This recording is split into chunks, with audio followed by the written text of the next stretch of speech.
Bismillahirrahmanirrahim. Assalamualaikum warahmatullahi wabarakatuh.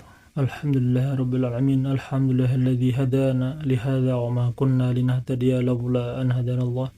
Asyhadu an la ilaha illallah wahdahu la syarika lah wa asyhadu anna Muhammadan abduhu wa rasuluh. Allahumma shalli ala sayyidina Muhammad wa ala ali sayyidina Muhammad.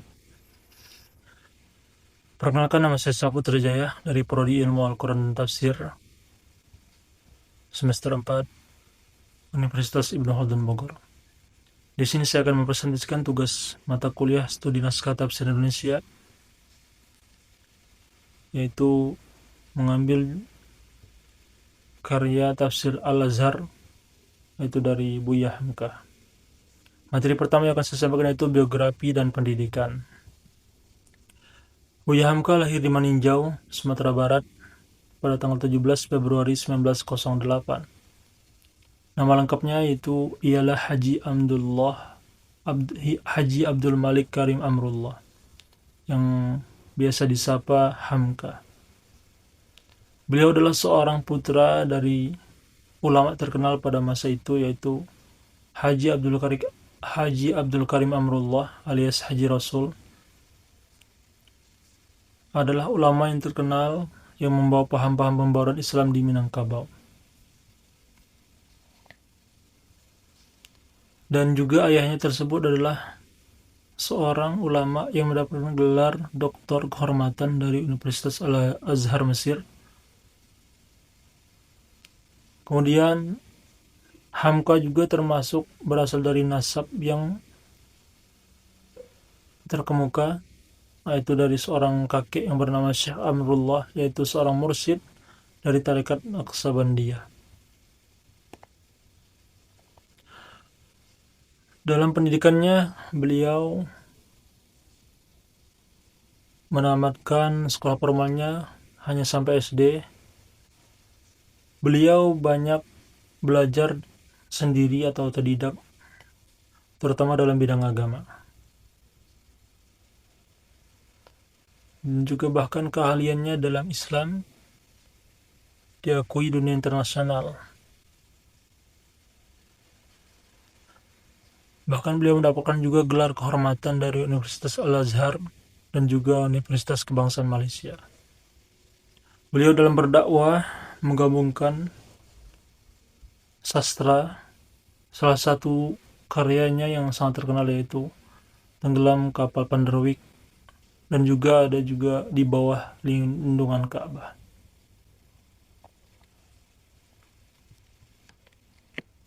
Materi selanjutnya itu karir dan perjuangan Buya Hamka.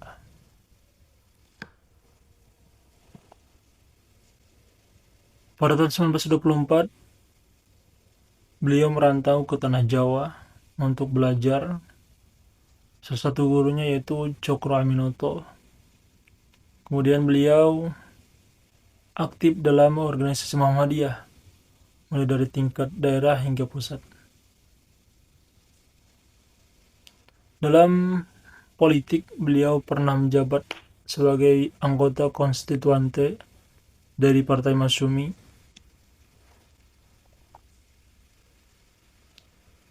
Dan memperjuangkan dasar-dasar negara berdasarkan Al-Quran dan As-Sunnah.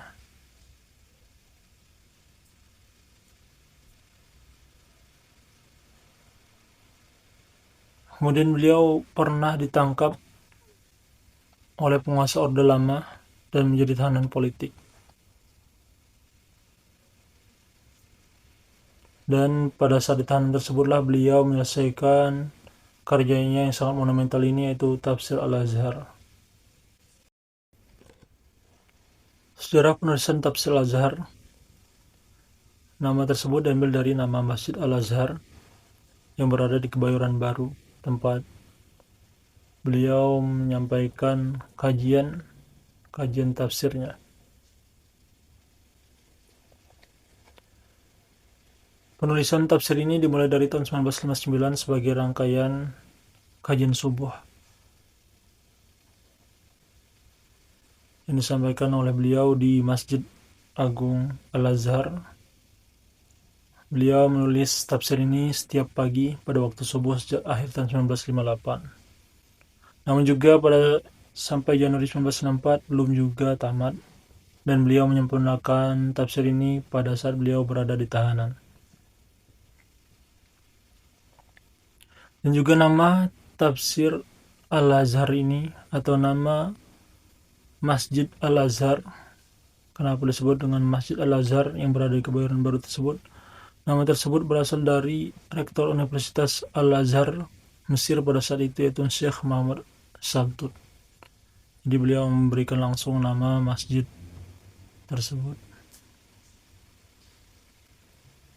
Kemudian tujuan beliau, yaitu fokus beliau dalam tafsir ini, yaitu untuk menanamkan semangat dan kepercayaan Islam bagi generasi muda yang tidak menguasai bahasa Arab, dan juga menjadi panduan bagi para mubalik pada saat itu. Metodologi dan corak tafsir Al-Azhar.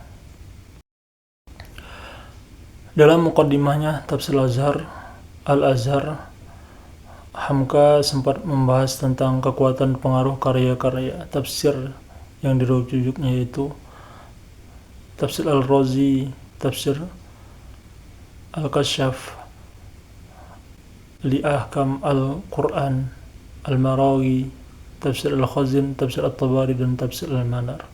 Itu rujukan-rujukan beliau dalam membuat tafsir ini. Metode yang beliau gunakan itu metode tafsir tahlili, yaitu mengkaji ayat demi ayat, surat demi surat, sesuai urutan mushaf, yaitu dari surah Al-Fatihah sampai dengan surah An-Nas. Menjelaskan kandungan-kandungan Al-Quran dari berbagai seginya. Corak yang beliau gunakan itu Al-Adab Al-Ijtima'i, sosiokultural, itu corak yang berorientasi pada sastra budaya dan kemasyarakatan, yang menggunakan bahasa yang mudah dipahami oleh berbagai lapisan masyarakat. Beliau menggunakan corak ini karena pada saat itu banyak mengangkat persoalan masyarakat kekinian dan dalam tafsirnya. Bisa kita lihat dalam tafsirnya yang mengemukakan hadis-hadis dalam menafsirkan ayat, kemudian menambahnya dengan penjelasan sendiri. Sumber penafsiran. Tafsir Al-Azhar ini menggunakan tafsir Al-Quran dengan Al-Quran. Salah satu contohnya itu A'udzubillahi minasyaitonirrajim. وَمَا أُوتِيتُم مِّن شَيْءٍ فَمَتَاعُ الْحَيَاةِ الدُّنْيَا وَزِينَتُهَا وَمَا عِندَ اللَّهِ خَيْرٌ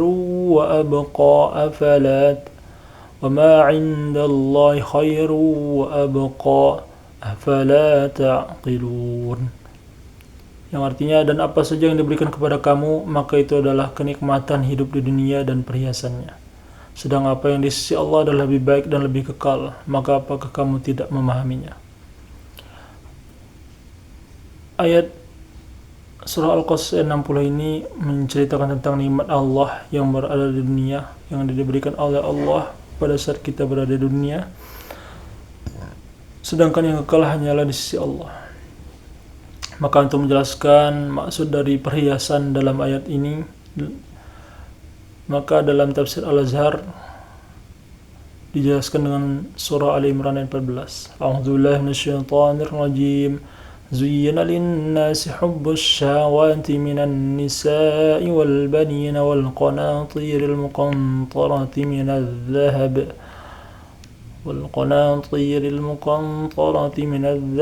والفضة والخيل المسومة والأنعام والحرث ذلك متاع الحياة الدنيا والله عنده حسن المآب.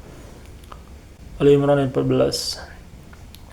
Dijadikan indah pada pandangan manusia kecintaan kepada apa-apa yang diingini, yaitu wanita-wanita, anak-anak, harta yang banyak dari jenis emas, perak, kuda, pilihan binatang-binatang ternak, dan sawah ladang.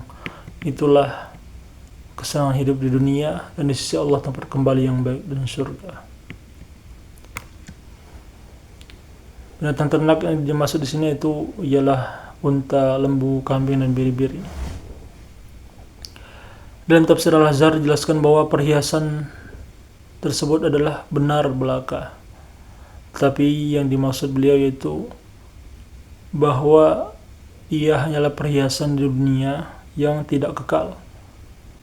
Maka disebutkan tadi, yang kekal adalah surga Allah yang telah tersedia bagi mereka yang beramal saleh.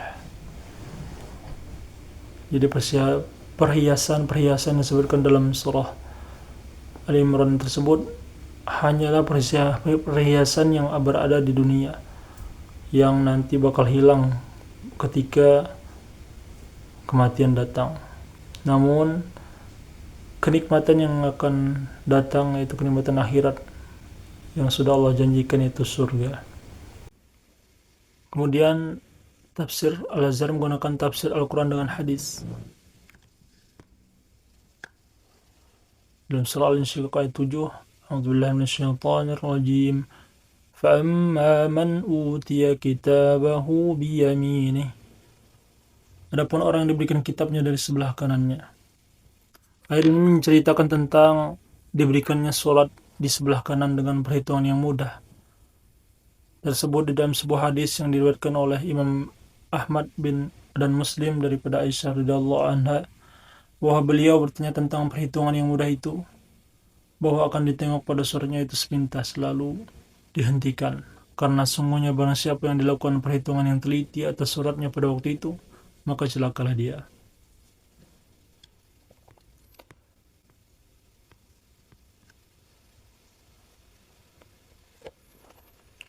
Kesimpulan dalam tafsir Al-Azhar ini yaitu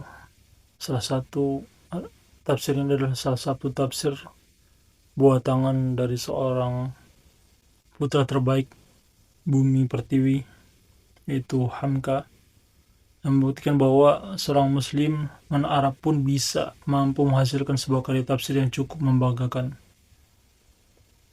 sekurang-kurangnya bagi kaum cendekia muslim Indonesia. Berdasarkan analisis wacana kritis, maka dapat disimpulkan bahwa tafsir Al-Azhar bercorak ijtimai. Warna ijtimai tafsir Al-Azhar juga dapat dilihat ketika mufasir menjadikan pengalaman pribadi dalam bermasyarakat sebagai analis pelengkap tafsirnya. Kemudian penulis menyerahkan sepenuhnya kepada Anda sebagai kita pembaca tafsir Al-Azhar untuk menilai. Mungkin ada kurangnya, kelebihnya, plus minus yang terkandung dalam tafsir tersebut. Sebagai penulis hanya mengatakan bahwa apapun kesan Anda tentang tafsir Al-Azhar, ia harus diakui sebagai mahakarya Hamka yang patut dipuji.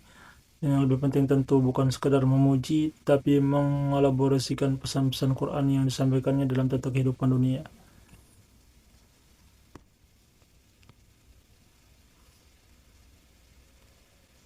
Mungkin sekian dari pembahasan tentang tafsir Al-Azhar, pembahasan singkat yang telah saya sampaikan.